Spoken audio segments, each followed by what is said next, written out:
Empty seats is becoming the norm for some professors who have baseball players in their classes. From the middle of March when baseball began through the end of this semester, Butler baseball players are missing 27 class meetings. The move to the Atlantic 10 has a lot to do with all of the long road trips. But this year especially, it is difficult with changing conferences. We're traveling a lot more.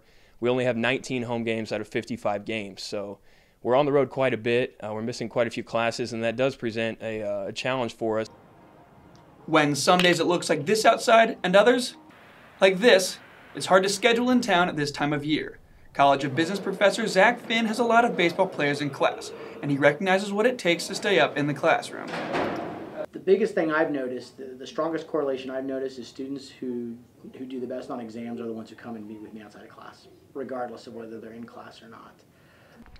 Many professors like Finn recognize the baseball schedule and are more than willing to accommodate their needs. They've done grading their first exam, which is in the can and ready to be graded. I'm going to go through and look and see who did who did well and who didn't, and I'm going to cross-reference that against our baseball players. And if I see that one or more of them in my class are struggling, then we're probably going to have to do some sort of outside of class work. Many of the older players can handle their workload on road trips, but it's the underclassmen who might need the most help. Long trips, we'll bring on books to study for the bus and at the hotel, so we can still get our homework done.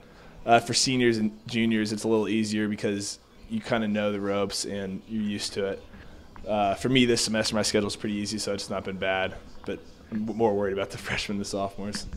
Senior pitcher and academic All-American last season, Chase Byerly, knows what it takes to continue achieving in the classroom and on the field.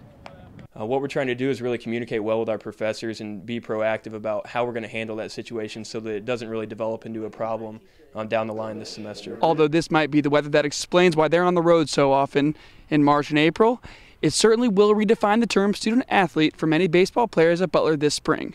For the Bulldog Blitz, I'm Scott Schmelzer.